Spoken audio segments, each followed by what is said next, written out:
History and coordinator of the Middle East Studies Program at Grand Valley State University.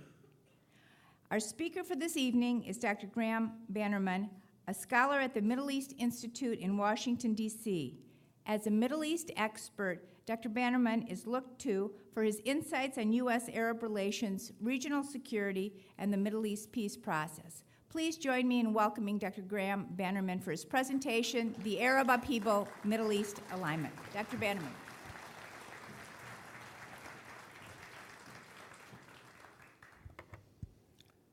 When somebody stands up before me, I always kind of like to figure out who this guy is and where he comes from. So let me say something about myself.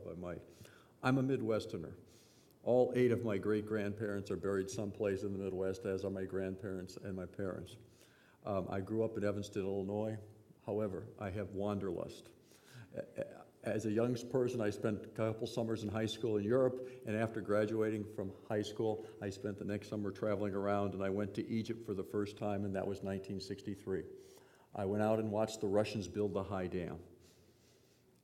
I then spent a couple more summers traveling around, and then I was married the summer after college, and the day after my wife and I were married, we moved to Beirut. This is during the summer of 1967, just after the war. Her father was not pleased. We spent 3 terrific years in Beirut. I got a master's degree at AUB, taught there for 2 years, and then we came back and I got my doctorate at Madison.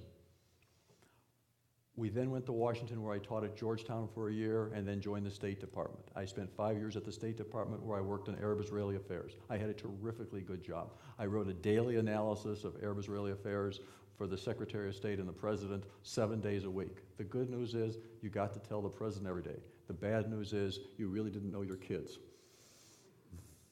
I then left the State Department in 1979 after the peace treaty was signed between Egypt and Israel, and spent 8 years on the Senate Foreign Relations Committee. Those were days they never asked you your politics. They asked you, what do you know about your subject? They never said, what political party are you? I was the Middle East guy for 6 years, and then I became staff director for Senator Lugar for 2 years. Then, as politics happens in Washington, Senator Lugar lost the ranking position to Senator Helms of North Carolina, and Senator Helms gave me the opportunity to have another career. No one hired me. So I started my own business. For 20 years, I had my own consulting firm in Washington, where I worked with educational institutions in the Middle East, Robert College in Istanbul, International College Beirut, and Lebanese American University. But our largest clients were Middle Eastern and foreign governments. We worked with the government of the Philippines, El Salvador, Bangladesh. Our largest client was the government of Egypt for 17 years. We worked with the Palestinian Authority. We worked with the United Arab Emirates and the government of Lebanon. It was great, but I thought I was only going to do this for 3 to 5 years. So 5 years ago, I said, I really want to go out and do my own thing.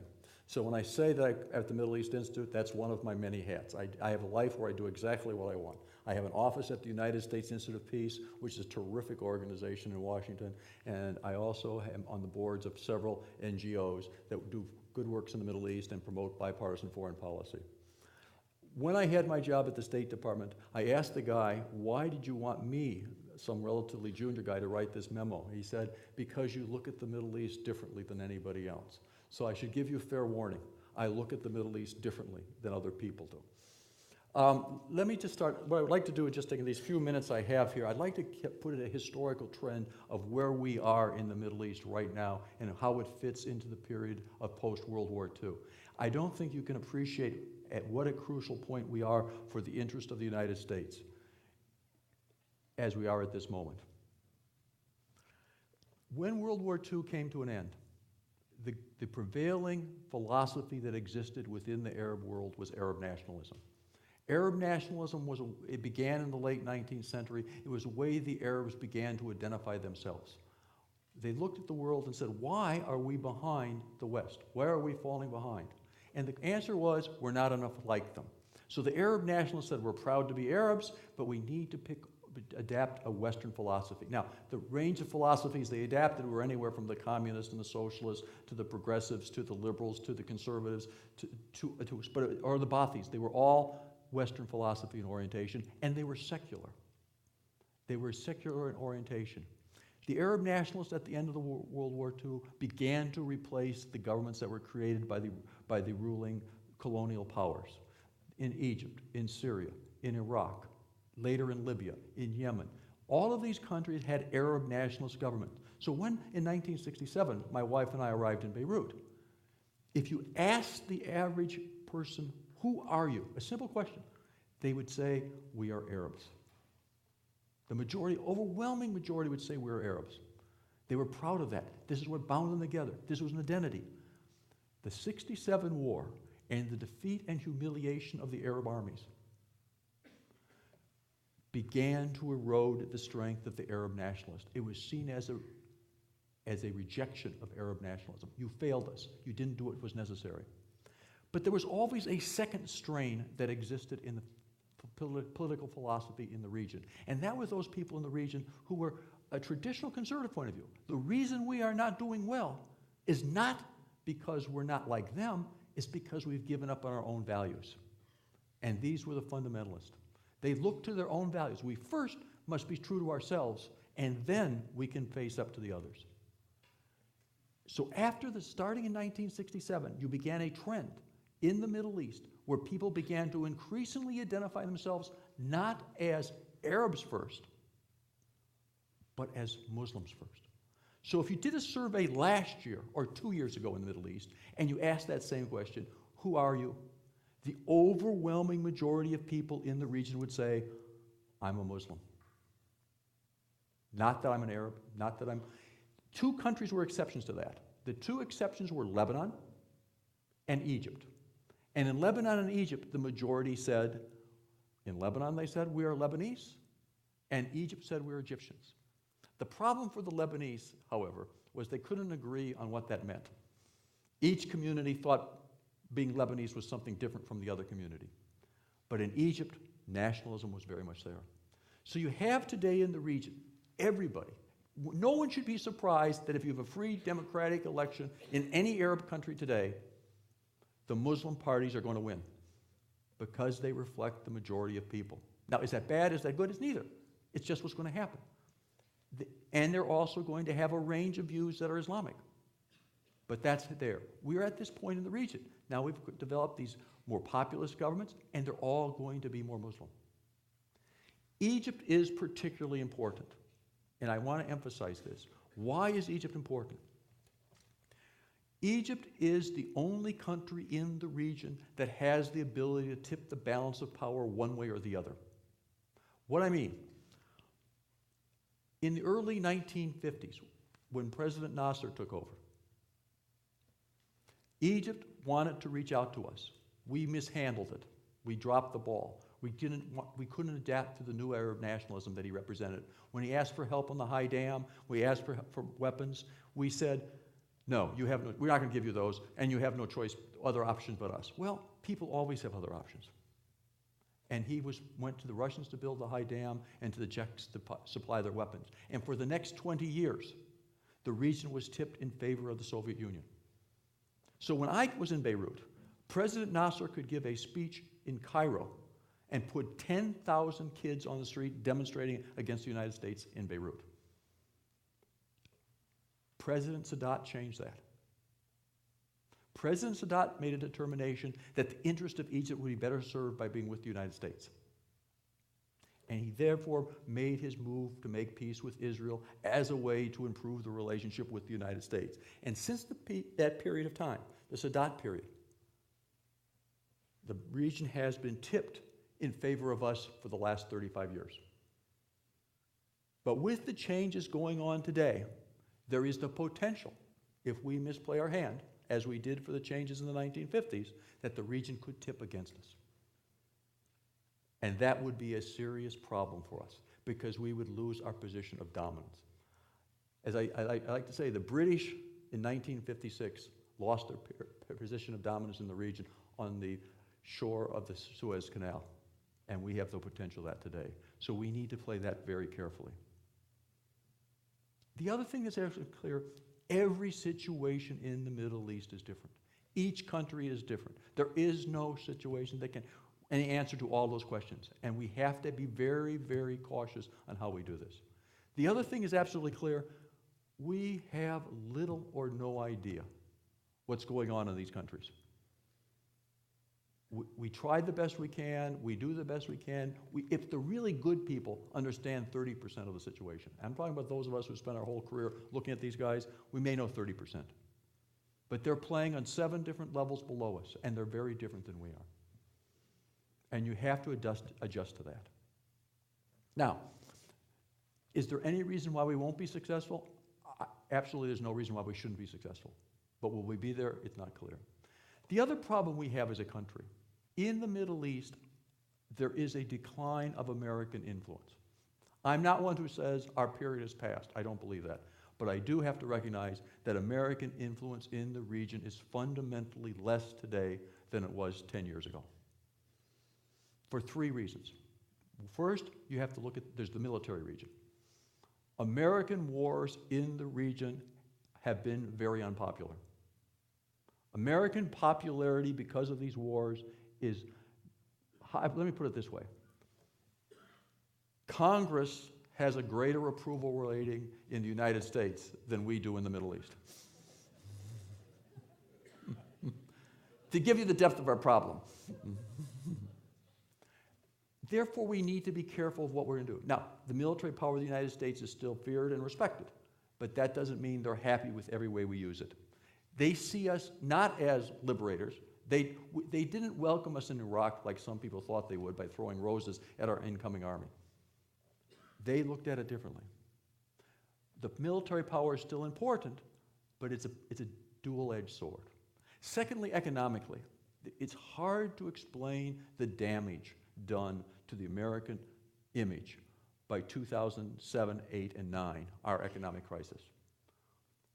The whole system of capitalism that we had promoted came into question because we created all sorts of economic instruments that brought economic chaos to the world. Our image in the economic sphere is extremely tarnished. It's going to take us a long time to work out of that. We used to be admired, looked up to, we want to be like the United States. No, they're not so sure about that anymore. We don't want that sort of thing to happen. And third, on the political scene. The United States has been the dominant political force in the region since Sadat said the United States has 99% of the cards during the peace process. Unfortunately, I think most of us have misinterpreted what he meant. He wasn't saying that the United States is more powerful, more influential, can do all these things, we're more wonderful, we have better ideas. No, he meant that in the main issue for the core Middle East area, the peace between Israel and the Arab states and the Palestinians, the United States was the only country that could influence the Israelis to make the concessions that were necessary for peace. That's why he turned to Camp David. That's why he went to Camp David, and it worked for him. And for the period from Sadat until the mid-90s, the United States was seen as a broker, a fair broker in the peace process. Because we were willing to disagree with the Israelis when we disagreed with them, and we were willing to disagree with the Arabs. In Washington, however, there was another thought process that came into the process. It's legitimate, it's real, and it's genuine. The Israelis are being asked to make huge concessions in this process.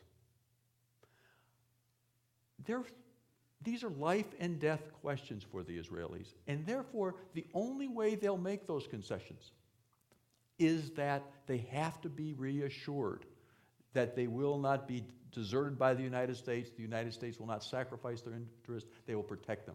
Therefore, this line of argument went, we do not want to be different with the Israelis in public.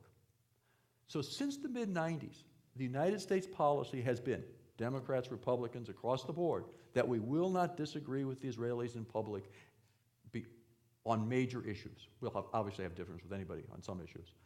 Because it will only weaken the Israelis' resolve to make the necessary concessions for peace.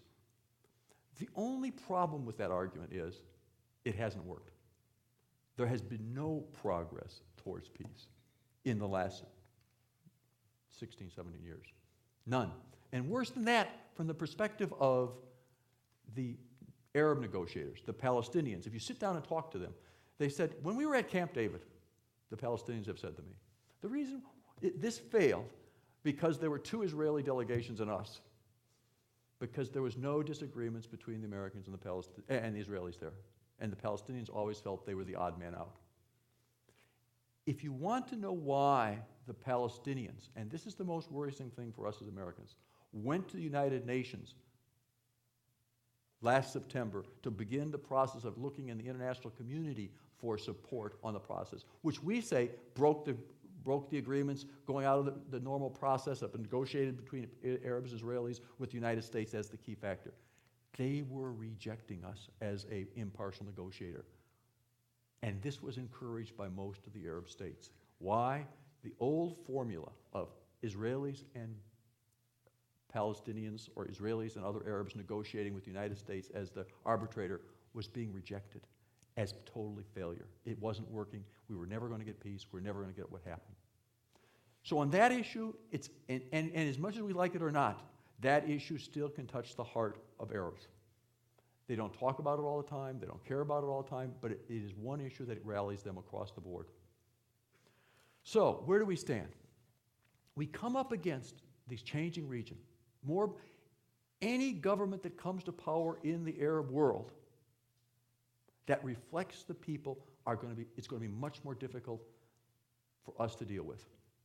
I don't care if it's our friends the Egyptians or the Jordanians, the Syrians, the Libyans, or anybody. If the government truly reflects the views of the people, it's going to be more difficult for Americans to deal with. They look at the world in ways we don't. So therefore, we're going to have to adapt to how to deal with it. We don't have to agree with them. I don't think we should agree with them. But we have to understand where they're coming from. I like to say this. I've now been married close to 45 years. Yes, for the young people can be married for 45 years. My wife and I can have the most ferocious argument over Jefferson that you can imagine. We've had knockdown, drag-out battles over Thomas Jefferson. We argue over lots of things, but we come to conclusions, and we approach issues quite differently. And my wife has been kind enough never to say that I'm illogical. We look at the world differently. People in the Middle East look at the world differently. When I was teaching at the American University of Beirut, the Palestinians were striking on campus. AUB at that time, we had kids from 70 countries. It was all, the Lebanese were a minority on campus. It was really interesting campus to be on. We were having a strike on campus because these Palestinians and Israelis were fighting in South Lebanon. And they were striking to support the Palestinians fighting in South Lebanon. Now, here I am. I'm Mr. Simple Midwesterner, teaching a course at the university. So I speak to the Palestinians at the gate of the school. I said, I understand why you want your country. I'm sympathetic for your cause. But don't you think you would be more effective if you would go out, become doctors, become lawyers, become engineers? You'll be able to do much more for Palestine by doing that rather than striking. This kid looks at me and says, don't get logical with me. What he was saying to me was, don't try to apply your Western logic to our problems. And we're going to have to learn that they're not going to apply our Western logic to their problems. And we're going to have to find some way to deal with them. And it's not going to be easy. Listen, I've talked long enough. I think we'll go to questions. Yep.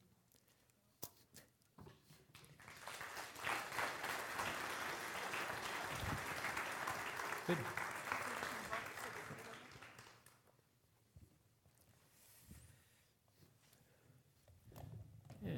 Thank you very much for those comments. And you talked a lot about Egypt and being the most important country in the Arab Middle East anyway, and its critical role and so forth. So perhaps you could say something about what you see happening there now. I've been reading lately about compromises being made with the Muslim Brotherhood and the military command and so on.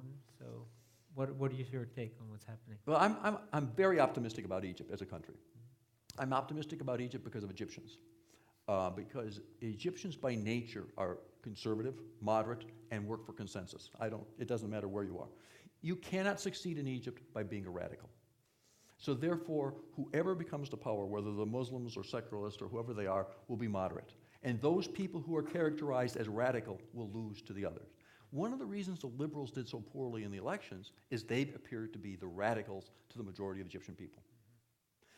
Because they continued to demonstrate, disrupt the economy, hurt tourism, do all these things, while the country was trying to get back on its feet. The Muslim Brotherhood could portray itself as moderate, and they won. With regard to the United States and Egypt, we really are at cross purposes in many ways. I mean, in the State Department in 1970s, when Sadat made his move to us, one of the things we did is we did a study, and we said, what is it that the Soviet Union did to sour its relationship with the Egyptians to get themselves tossed? And our study came to the one conclusion. The Soviets got too much into the Egyptian business. Egyptians are nationalists. They got down in the military to the battalion level with advisors. In the ministries, there were there were Soviets there advising them. The Egyptians said, we don't want these foreigners telling us what to do. So we set forward the policy at that time not to get too much into the Egyptian business. Well, the U.S. military has been terrifically good at not doing that. And so over the years, the U.S. military and the Egyptian military have learned to work together very well. On the civilian side, we have not done as well. And if you look at the recent crisis on the NGOs, it is a perfect example of how we have not handled it well. What we hear in the American press, and you hear from Americans, is the Egyptian government is a bunch of throwbacks. This Faiza Abu-Naga is a holdover from the old regime. They're out to undermine civil society, and they're doing all this because they're trying to thwart the revolution. That's the general argument you get in Washington. I mean, the Washington Post runs editorials about that, and so does the New York Times. And so if they do, that means we all know that's the truth. So what happened was, actually, in the Washington Post, and in fairness to the Washington Post, on Saturday, they ran an op-ed piece from Faiza Abu-Naga. Now, I have to tell you, I'm not a totally unbiased source here. When my wife and I we were in Egypt in January, and we had a nice 2.5-hour lunch, just my wife and I and Faiza Abu-Naga, to discuss this issue. And it's always bad to be, by the way, to be at lunch with two women like that, because after about 3/4 through, they bonded against me, you know. And Faiza says to my wife, says, "Does he always talk politics?" And my wife says, "Only 95% of the time." So, but what happened was, we wanted the national. Please understand, I'm somebody who believes that American democracy is the best thing for the world, and I believe we should promote it. I have myself been an election observer. I was in the Marcos Aquino election observers. I was in Haiti. I was in Mongolia, in Yemen, all 3 Palestinian elections, Pakistan. I believe in it. I think we do good things supporting democracy, but we need to be culturally sensitive in addition. In the mid-2000s, NDI, the National Democratic Institute, and the Republican Institute came into Egypt. Now, the Egyptians were being pressured by us to let these people come in. You know, they didn't want Americans getting into their political business. They thought it was bad for Americans to be working with political parties in Egypt and doing things like that, because they don't trust us. They think we're trying to interfere in their affairs. So, but they handled it in a traditional Arab way. They didn't say, yes, you could come here, but they didn't say, get out either, because they knew that would irritate us. So they looked the other direction. And so both NDI and IRI came into Egypt, and they had a small office in Cairo funded through State Department funds, which is very limited. So they had like 3 or 4 people operating in Cairo, low profile, not going on. And there was a written agreement between us and the Egyptians that no money from the Egyptian aid program, which was significant, $250 million, or actually at that time it was $415 million. No money from the U.S. aid program to Egypt could be given to an unregistered NGO, and these guys were unregistered, and to be legal, you have to be registered. So they were operating outside the law. And you had to have joint projects approved by both governments, which seemed, that was all the agreed and established practice. By the way, when you're not registered, that means you can't have bank accounts. And if you're not registered, you can't get work permits. So what you end up doing is bringing money in to individuals rather than through bank accounts, another violation of the law. And you come to Egypt on a tourist visa and not a work visa, another violation of the law. So what happens is they really put themselves in jeopardy.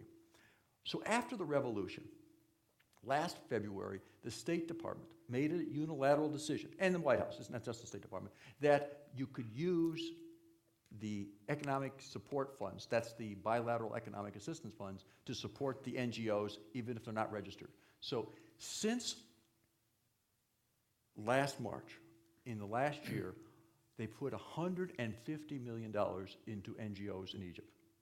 Some registered, some unregistered, which is 6 times the amount of money that went to NGOs in the previous 6 years.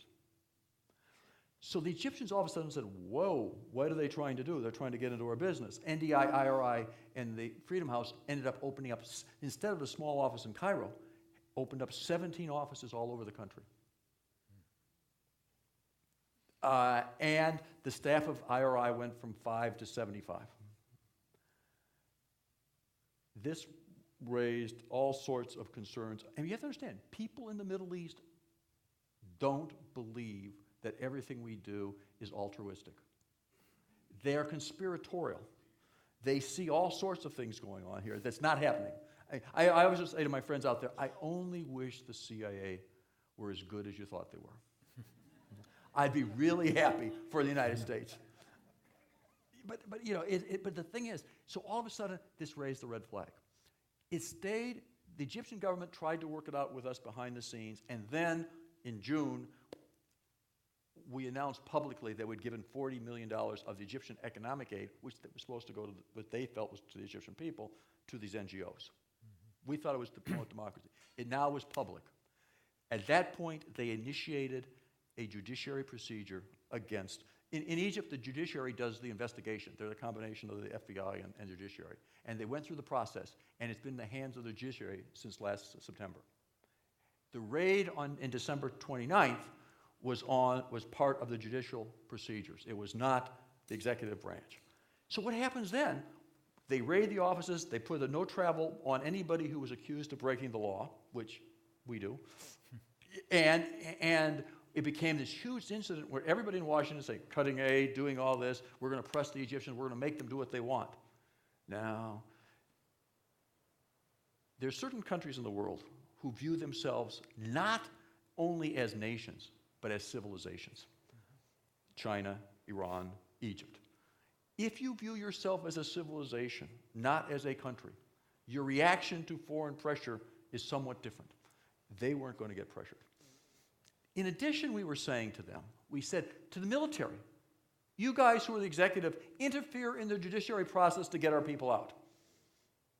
And they said, that just proves what the judges said is true. They have an ulterior motive that isn't promoting the rule of law. So you've had this friction there. If we don't begin to let them do their own revolution, if we don't press them on this, if we don't help them work it out, because it's in neither of our interests to alienate them, we are going to see them turn away from us. And that worries me. That's bad. Please, I'm not saying the Egyptians are reasonable on everything. They're not. They're Egyptians. They have their own attitudes, their own ideas, as we have our own. But we have to be at least somewhat sensitive. They're, by the way, extremely proud across the political spectrum of their revolution. We've had elections. We're working for the rule of law. We're limiting the power of the executive. We're going to change our constitution. We're doing all these things, and that's good. Now, the one other issue that's bad for us is we have idealized the demonstrators in the square. And we should.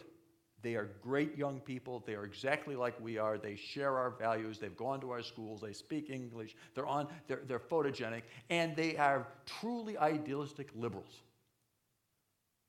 But they don't reflect more than 5 or 10% of the population. We have to deal with that other 90% that's out there. And it's not easy. Because they don't tell you every day what they actually think. All right. Do you think, just following up with Egypt and other countries, Arab countries in the Middle East as well, do you think the developments here, like the election with the Muslim Brotherhood winning so many seats in Parliament and so forth, as far as U.S. policy is concerned, does this give us a more nuanced understanding of the region? Do you think policymakers in Washington of the complexities of the region, whereas before we tended perhaps to push the Islamists aside and Yeah, I think you already see among the Americans a realization that the world is changing on them. and they're trying to adapt to it. I mean, it's impressive. I mean, to be honest, my wife and I had dinner with the ambassador and the chief military guy in Cairo, and they are very sensitive to the changes. The Muslim Brotherhood has established a good relationship with the American embassy. When Senator McCain and Lindsey Graham and the others were in Cairo, they went and met with the Muslim Brotherhood. The Muslim Brotherhood is now a regular stop on the American visitors. And by the way, American visitors to these countries are incessant. It's like a train, and everybody spends a lot of time talking to Americans because they really want to reach out to us. Not only that, it's the Salafis. This is the more right-wing Muslims have reached out to the embassy themselves, and they want to talk. We need to talk to them all, and we need to listen because they view the world very different than we do. But we need to find a way to communicate. It's not going to be easy, but we can do it. And I think we're making moves in that direction. But by the way, threats to cut off military aid, threats to do this, all this does is run the nationalistic right into the face of Egyptian nationalism, and they get very irritated.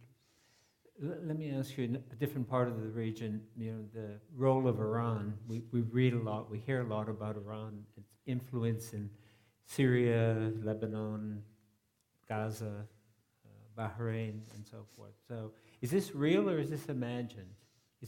No, there's no question that the big benefactor of the American 2003 invasion of Iraq was Iran.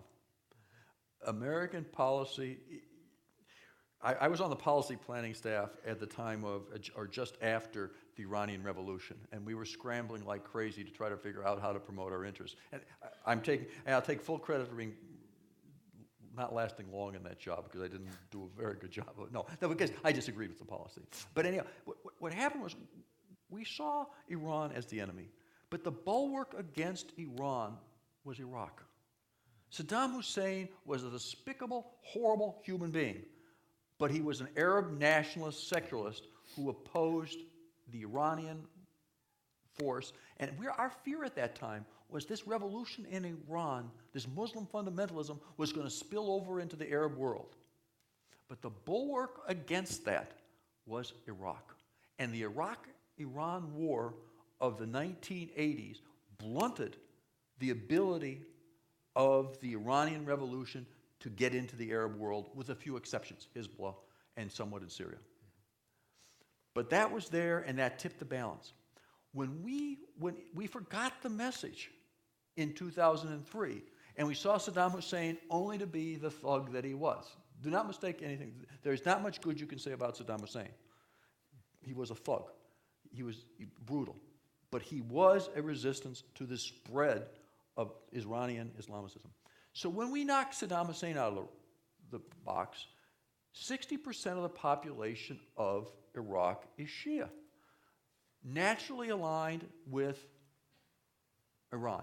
But you can overstate that. I mean, in 1980, I'll tell you, in the intelligence community in Washington, when the war began, the question in Washington that was debated, are the Shia in Iraq Shia first, or are they Arab first? And they turned out to be Arabs first at that time.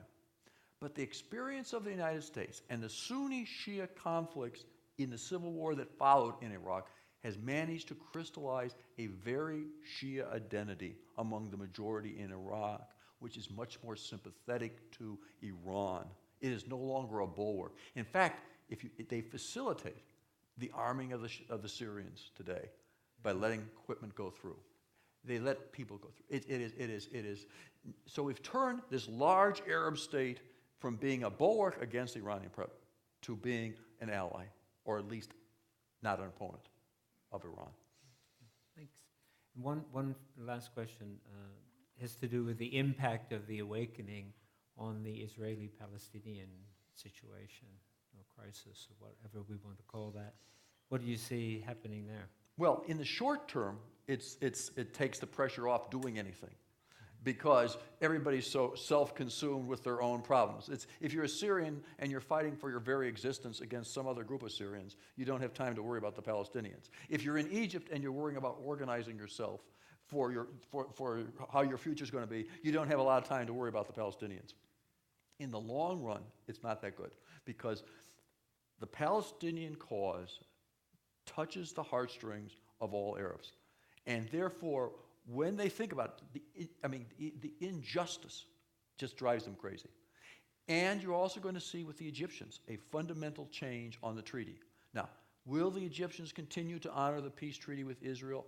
Absolutely. It's in their interest to do so. But what they won't do is put up with some of the things the Israelis have done in the past. The perfect example was last summer when the terrorists got into Israel and killed the 8 Israelis. The Israelis stormed back across the Egyptian border and killed 6 Egyptian border guards on their side of the border, thinking that they were something they weren't. The Egyptians went wild. That's when they stormed the Israeli embassy in Cairo. It had to take them out. The Egyptian foreign ministry objected to it. They're not going to, in the old days, if something like that had happened, and there were incidents in the old days, Mubarak's people would have dampened it down. It would not have been in a newspaper. Nobody would know about it. That's not going to happen again. And so therefore, incidents like this will be much more difficult. So on a day-to-day basis, there's going to be more frictions. But the peace treaty will remain strong because it's in the interest of both countries. I just said one last question, but I have one other. That is, One last question. if you were giving advice to the Obama administration about what its policy should be, I mean, this is an election year, so that's an added issue. But what advice would you give to the administration as far as the Middle East is concerned, and the conditions and the awakening and all? Tom Friedman and I sat on a panel together in Cairo when I was out there in January. And he said something which I agree with totally. At a certain point, the United States should just stand there. It's hard for Americans just to stand there. We always have to do something. We want to be helpful. We're like this large dog. We want to be helpful. We want to be good. We're friendly. But sometimes just stand there. Let them do this. This is their revolution. Stay out of it. Because, by the way, there'll always be people who are on the losing side in every one of these things that will call us, help us, because we're like you. And the great thing, the amazing thing is, people in the Middle East are tremendous salesmen. They know what we want to hear. And they will tell us, we are just like you, we agree with you in every single way if they want our help. Both sides will. The perfect example is in Lebanon, Bashir Gemayel was president-elect and a militia leader in the early 80s. And he would come to Washington, I'd sit there and close my eyes and he'd say all this. He would say things like, as long as we Christians are here, the American flag will never leave Lebanon like it left Cambodia. And then I'm sitting here in recent years, Wally Jumblat, who was on the other team, would be there and says, we Druze are the best friends the United States have, and as long as we're here, the United States interests will be taken care of, because that's what people in Washington want to hear. We just have to be cautious to realize these guys give us a line. Ahmed Shalabi in Iraq went and spoke to the guys in Washington, the neoconservatives, and told us exactly, we are with you. We can overthrow Saddam Hussein. Everything will be good. They'll welcome you with rose petals. The people of Iraq will rise in favor of the United States. That's because he wanted to go back on an American tank. We just have to be more cautious and more skeptical about what people tell us. And look at what our interests are, our narrow interest, and stay with them. Good. Well, this might be a good time to open it up to your questions. So if you'd like to come down to the microphones on either side and ask Dr. Bannerman a question. Anyone? Oh.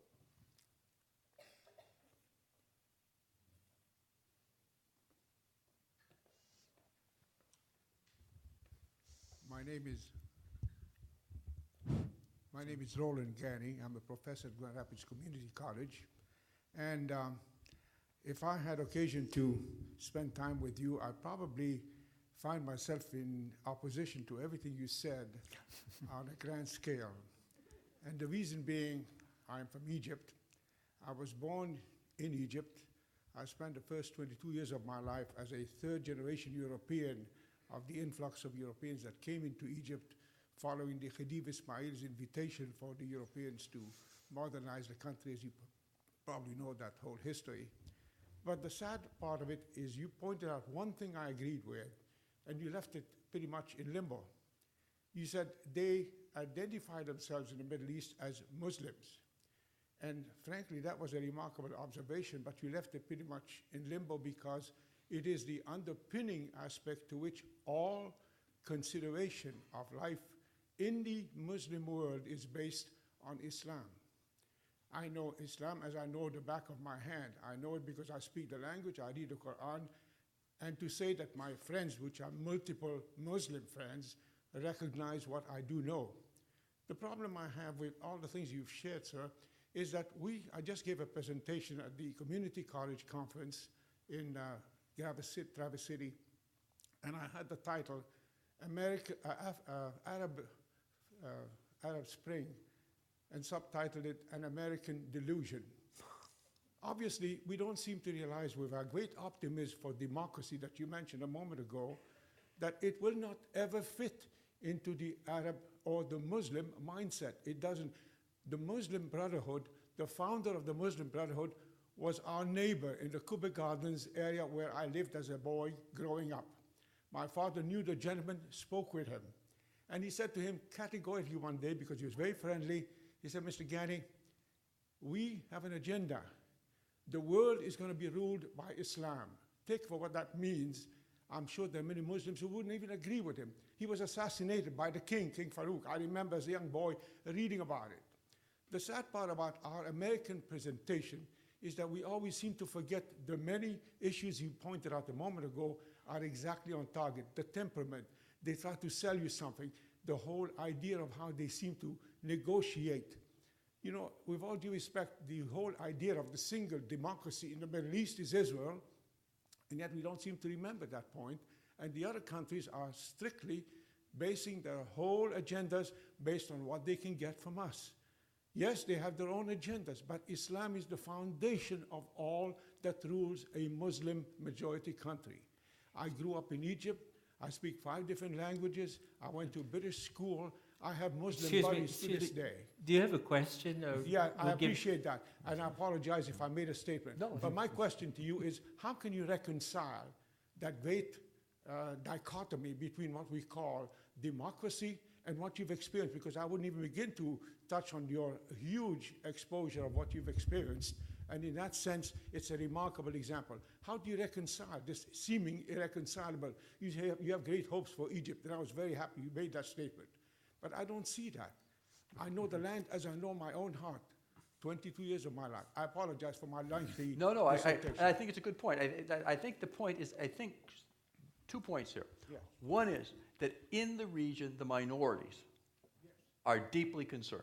They're worried about what's going to happen in this. And you notice that if you go to countries like Syria or Lebanon or Egypt, they're very worried. Or Iraq. One of the great consequences of the American invasion of Iraq was the Christian population in Iraq has been reduced since 2003 from 1.5 million people to 500,000. It's been a catastrophe for the Christians in Iraq. But with regard to this idea, I don't think I ever said, I don't like the word Arab Spring. I use the word Arab Awakening. It's somewhat different. It's the second Arab Awakening. The second thing is, I don't think I ever used the word that I said there's going to be a democracy there. I never said that. What I said was there's going to be a more representative society. In the Middle East, it's very different than we are. In our form of democracy, we believe in confrontation. Bang, we fight ideas. If anybody who comes from Washington like I do, you fight ideas all the time. It is a battle of ideas. You wage against each other, you battle, and then you're supposed to make a compromise. We are not so good at that right now, but that's what we're supposed to be doing. In the Middle East, they will never do that. There's never going to be that. What they have to do is build a consensus. They do it through this god-awful process of talking and talking and talking, and then talking some more until it's kind of working together. And finally, they reach some sort of consensus they can live with each other. And the reason I'm optimistic about Egypt is you see it in the people, in the politicians. You see even the Muslim Brotherhood saying, though the liberals didn't do so well in the election, they have to be included in the process of making the Constitution. And those guys, the Salafis, who say, no, we're going to impose Islam, they're rejected because that is seen as radical. That's why I'm optimistic, is because of this nature of Egyptian society to work towards a consensus. Now, are we going to be happy with it? No. Is it going to be a Western-style democracy? No. But will it be Egyptian? Yes. Yeah, I mean, that's what I'm saying to you. I mean, I'm not disagreeing with you. I never use the word Western-style democracy. I'm not one who believes in that, because they have to do it their own way.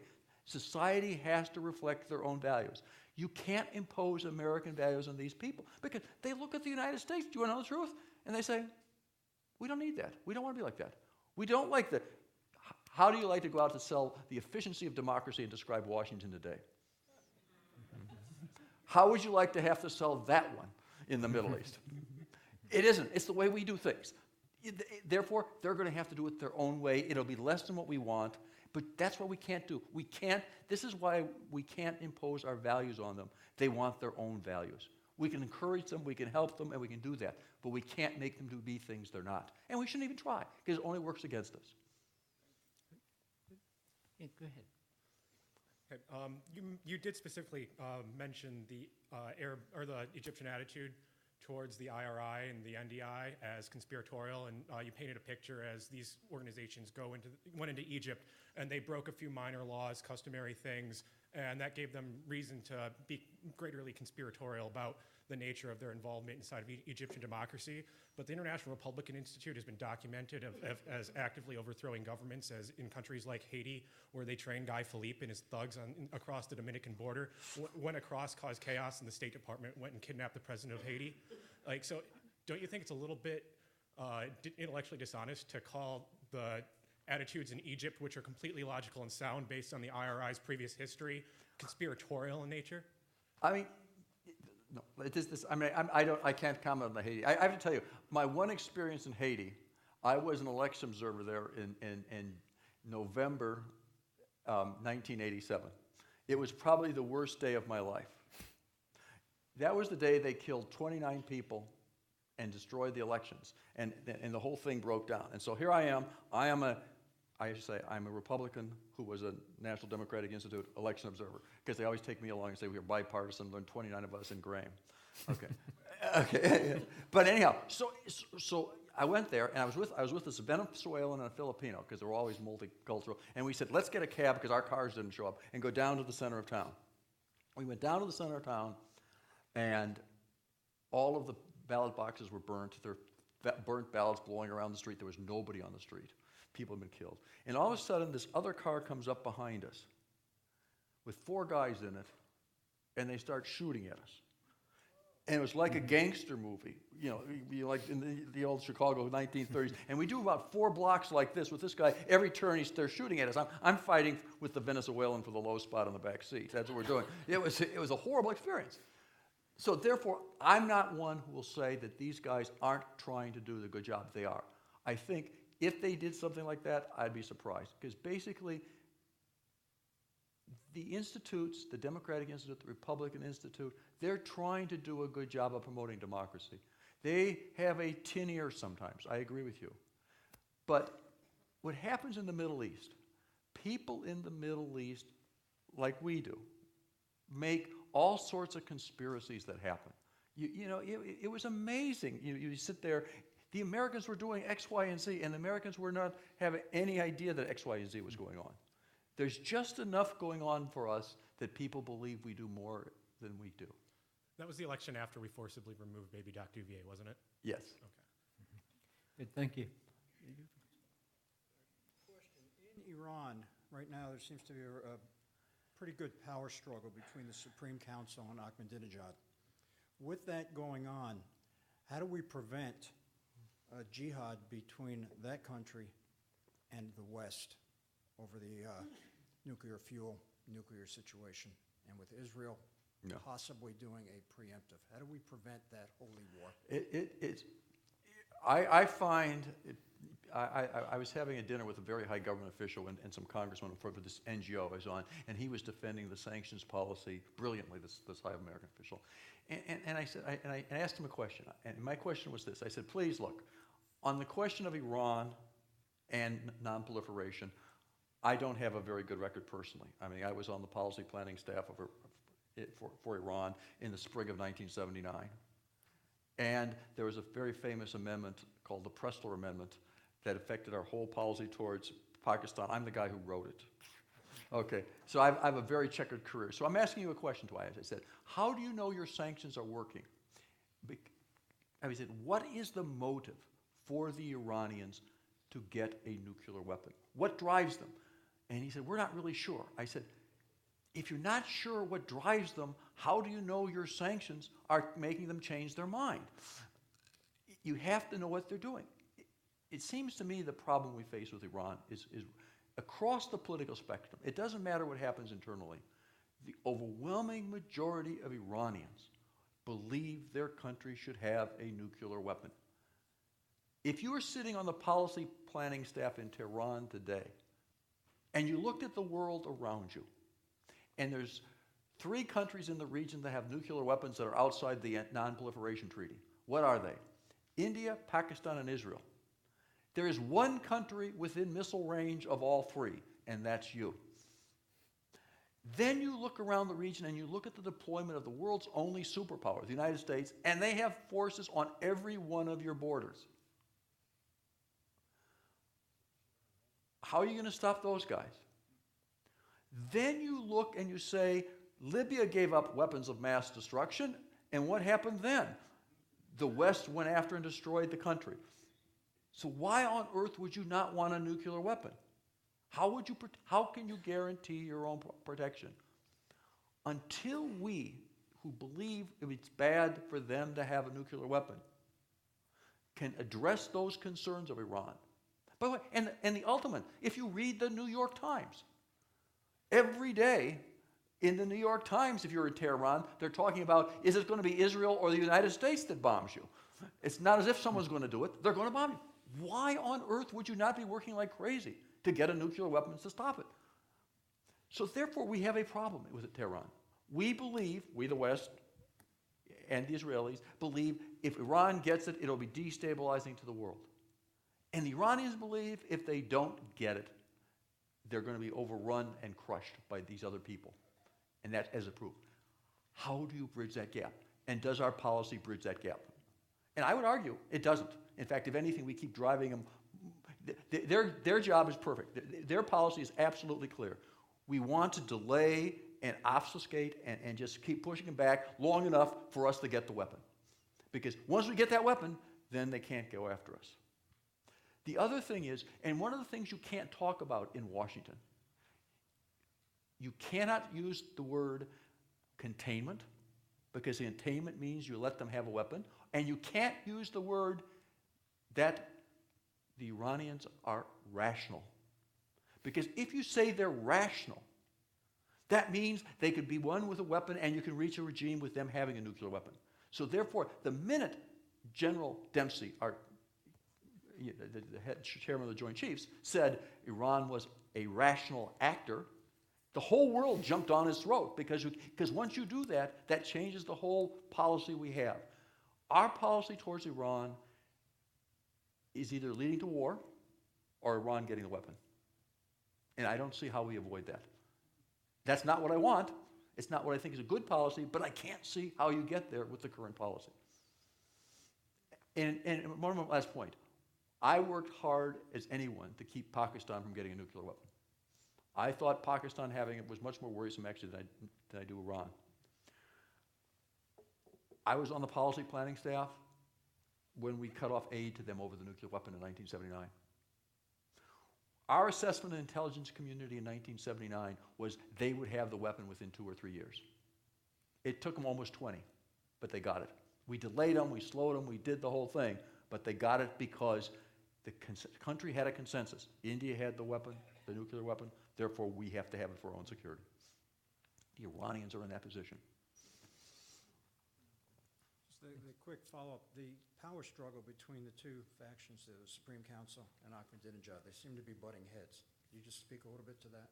I can't, actually, I mean, I am not well enough aware of the, you know, I read the newspapers like everybody else, but I have no real insights into what's better there. Are there any other questions? Oh, I can't let it go by. So if you see the inevitabilities as war with Iran or Iran getting the weapon in the current situation, which would you rather see? No, I am one who believes a military attack in Iran will have consequences that none of us can imagine. I mean, just look, they don't have to blockade the Straits of Hormuz. They need to put one of those missiles that Hezbollah has, that Iran gave, into one oil tanker going through the Straits. And that would shoot oil prices up. We're already paying 30 to 50 cents a gallon Iran premium because of the insecurity on gasoline. If you put a missile into one oil tanker, it'd be worse. There'd be terrorist raids like we can't believe. The Iranians are not people who will roll over quietly. And therefore, I think we better, I'm saying, I find this difficult. You have to understand, I came from a household of conservative Republicans. I'm so old that as a 7-year-old, I passed out literature for Robert Taft because Eisenhower was too liberal. Okay. Okay. In the presidential primary in '52. Okay. Anyhow, I'm Cook County, so it doesn't really matter anyhow. But anyhow, it is inconceivable to me that we go to war so easily these days. I mean, I think we have damaged the constitutional process in the last decade on war that I worry to death about. I'm one who wrote op-eds against the war in Libya on the grounds that, one, you really should have congressional approval. 2, you should have congressional funding. Because how are you ever, if you can spend $2 billion without Congress ever appropriating a dollar, how are you ever going to get a budget in line? And 3, I object to the idea that we're going to go to war for American values rather than American citizens' lives or national interests, particularly when only the executive branch decides when we get the war. That means they're deciding what our values are. That's not something we should be doing. We should be very cautious about these things. And finally, you know, it seems to me that if the idea, and this has become established in Washington now, General Dempsey testified this week before the Armed Services Committee, and he said, before we can go to war in Syria, which is the popular game right now in Washington, we have to have a legal basis. And the legal basis is, and this is the scary part, Congress has to act. That's scary, but it's not as scary as the second part. Or we need a UN Security Council resolution. So now we can go to war if the United Nations Security Council approves a resolution rather than the American people. I mean, we have pressed this. This has moved over the last 10 years appreciably. And I'm not some, you know, I'm one who knows the faults of Congress as much as anybody. I've worked with those guys for a long time. But they still are the representatives of the people. And my basic line is you can't promote democracy abroad and undermine it at home.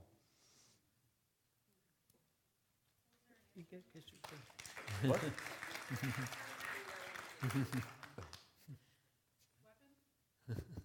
I think what it's a question of delay them, slow them down. I think the cyber attacks on them is terrific. I'm even not opposed to the Israelis assassinating their nuclear engineers.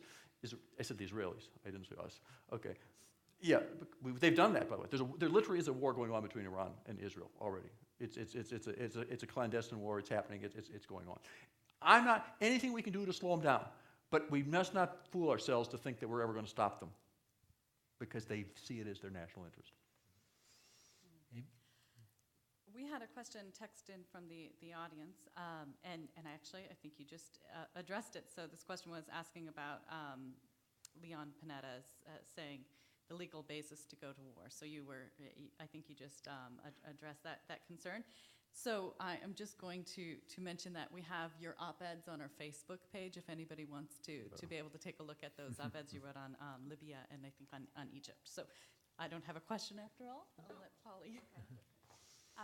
I guess I'm interested to hear more about your response to this gentleman's assertion about there's some sort of antithetical nature or antithetical relationship between democracy and Islam, because I think that's what he was suggesting, and I find that to be problematic. I mean, I've lived in a country that's democratic and Islamic and West Africa, and I think that there are plenty of Islamic people who practice democracy in India. And so I don't want the audience to be left with an idea that maybe there's something that doesn't work between democracy and Islam. Can you talk to that a little bit? No, what I said is I don't believe that any of these countries will have a democracy that reflects us. Right. Because No, I ours is our agree. own. What they have to do is work out a system of government where the people can have their voice into the system in their own way. That's what I'm saying. Is we make a mistake because when we say democracy, all of us as Americans picture what we have. But that's not necessarily the best system for other people. I mean, what happens is in societies that are divided by communities and the like, and you have clashes tend to become violent, communal, and that doesn't do any good for anybody. Therefore, they need to use this consensus system. It's ijma in your case. They need consensus. You need to be able to do those things because they work it out. Now, how they do in West Africa, each country will be different. There is nothing says in Islam that the people should not be represented. There's nothing there that says that. They don't believe that. It's one of the great things about the West. Do you understand at the end of World War II when the British and French divvied up the region? Every country where the French Republic occupied said the Arabs' natural inclination was to have a republic. And every country the British monarchy occupied, they said the Arab nature was to have a monarchy. They have to do their own thing. That's all I'm saying, is we have to let them do it. We want to encourage them to have more representation. We want them to encourage to do all of these things, but we can't tell them what to do. That's all I'm saying. Right. That's fine. I just think that he said that they're fundamentally Islamic countries and there's something fundamentally different about Islam. And anyway, never mind. I understand your perspective. Can I ask one more question? Sure. What about John McCain saying we should go ahead and have a military operation against Syria or to help promote the overthrow of the Bashir government in Syria? How do you feel about It's getting that? to the point where Senator McCain hasn't found a war he didn't like. Okay. Just-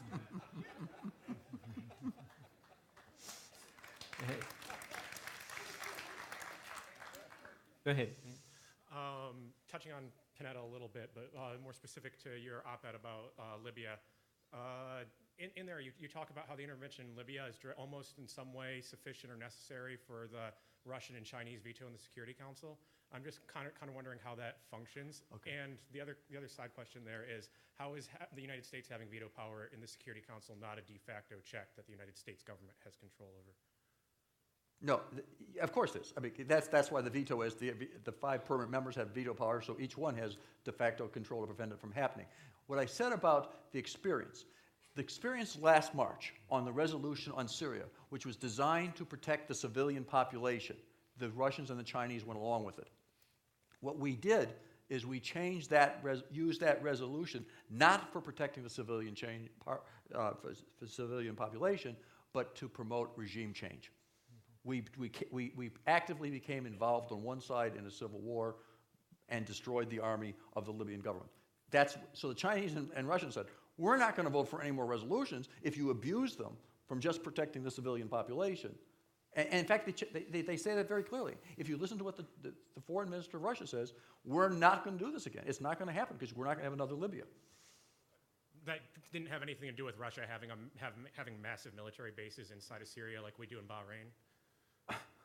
And other places. I mean, you don't limit it to Bahrain. I mean, Bahrain's specific case because we stepped down and didn't focus on them when the rest of the Arab Spring's going on because of Saudi influence and our military influence Well, on the island. there's Bahrain's a totally different issue, but let me just say something. I don't think the Chinese don't have any bases in Syria, and the Russians are against the idea that outside forces should interfere in the internal affairs for regime change. Period. At this point. I mean, by the way, most Arab states, excluding Doha and Riyadh, do not want to see outside military force getting into Syria. It's just there's a strong engine in Doha and Riyadh, and they'll pick up a few others of the Gulf states because they support each other. But you go to Cairo. Do you want to get involved? Do you think no way? We don't certainly want the United States changing another Arab government. Okay. Amy, did you have a question? This was text in from the audience. It might be really quite quick, and I think it was a follow-up to the question about Congress. Should Obama face impeachment for the assertion that the U.S. does not need congressional approval?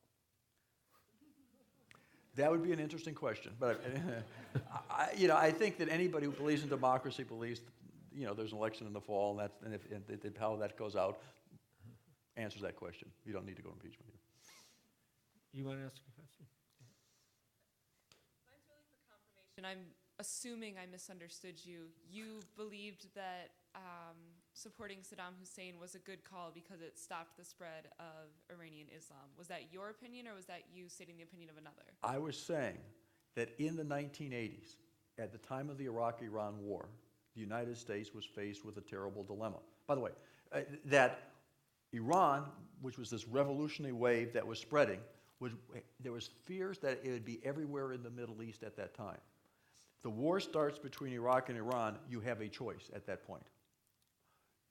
Do you support Iraq, or you let these revolutionary forces overrun Iraq and then spread throughout the region? We came to the conclusion, we, the United States government, across the board, that you needed to make sure that Iraq did not collapse, because that was in the interest. It was the bulwark against this fundamentalist Shia Islam. And that's so much worse than the Kurdish genocide.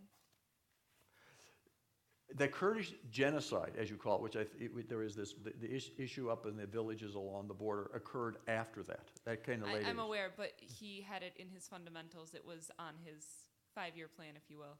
It was in his I game don't. I have plan. no idea what his 5-year plan was. You may know more than I do in there. Thank you. Thank you.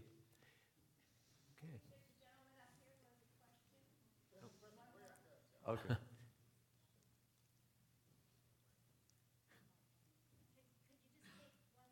Sure.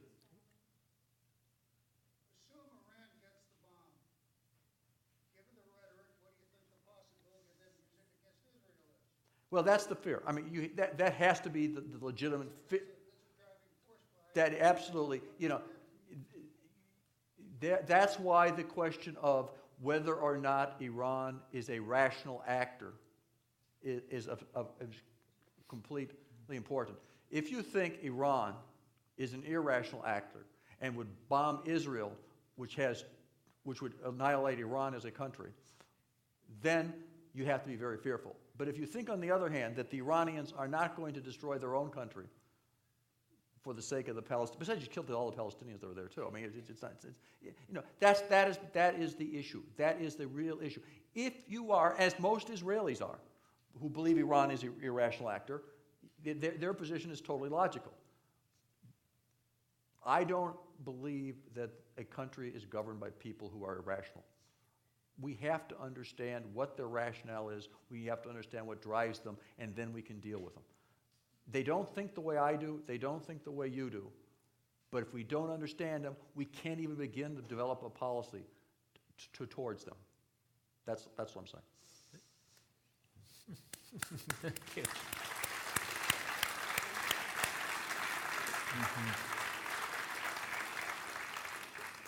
Dr. Bannerman, thank you very much for providing us with such an insightful analysis of the challenges and possibilities involved in Middle East realignment.